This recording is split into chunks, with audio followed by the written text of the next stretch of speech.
പണ്ട് മിമിക്രിയിൽ ഉണ്ടായിരുന്ന സമയത്ത് അഭിയും കാര്യങ്ങളൊക്കെ ഉള്ള സമയത്ത് ജാഫർ ഞങ്ങളുടെ പരിപാടികൾ കാണാൻ വേണ്ടിയിട്ട് വന്നിട്ടുണ്ട്. ജാഫർ സൗണ്ട് ഓപ്പറേറ്റ് ചെയ്യുമായിരുന്നു. അന്ന് മിമിക്രി ആർട്ടിസ്റ്റ് അല്ല, അന്ന് വേറെ രസിക എന്ന് പറയുന്ന ട്രൂപ്പിൽ സൗണ്ട് ഓപ്പറേറ്ററായിട്ട് വന്ന്, പിന്നെ ഇടയ്ക്ക് സ്കിറ്റ് കളിക്കാൻ കയറി. അങ്ങനെ വളരെ സ്റ്റെപ്പ് ബൈ സ്റ്റെപ്പായിട്ട് വന്ന് ഇന്നത്തെ നിലയിൽ ഏറ്റവും നല്ല ആക്ടേഴ്സിൽ ഒരാളായിട്ട്. ഇടയ്ക്ക് ജാഫറിന് വലിയൊരു പ്രോബ്ലമൊക്കെ വന്നു. ജാഫറിന് മറ്റേ മണിയുടെ മരണവുമായിട്ട് ബന്ധപ്പെട്ട് കണക്ട് ചെയ്തിട്ട് ചോദ്യം ചെയ്യലും കാര്യങ്ങളൊക്കെ ഉണ്ടായിരുന്നു. അപ്പോൾ അദ്ദേഹം സിനിമയിൽ നിന്ന് പരിപൂർണമായിട്ട് ഒഴിവാക്കപ്പെട്ടു.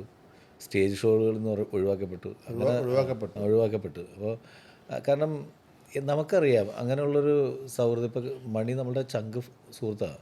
ഒരിക്കലും ജാഫറോ അല്ലെങ്കിൽ നമ്മളോ ആരെങ്കിലും മണിക്ക് വേണ്ടിയിട്ട് നമ്മൾ പ്രാർത്ഥിക്കാൻ മണിയുടെ കൂടെ നിൽക്കുകയല്ലാണ്ട് ഒരു ഉപദ്രവം വരുന്ന തരത്തിൽ ആരും ചിന്തിക്കുക പോലും ഇല്ല എന്നുള്ളത് എല്ലാവർക്കും ഫ്രണ്ട്സിനും അറിയാവുന്നതല്ലേ.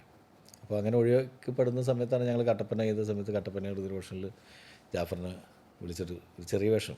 ജാഫറാണ് വിഷ്ണുവിൻ്റെ അടുത്ത് പറഞ്ഞത്, നീയാടവേ കട്ടപ്പനയിൽ ഋതിക് റോഷൻ എന്ന് പറയുന്നൊരു ഡയലോഗ്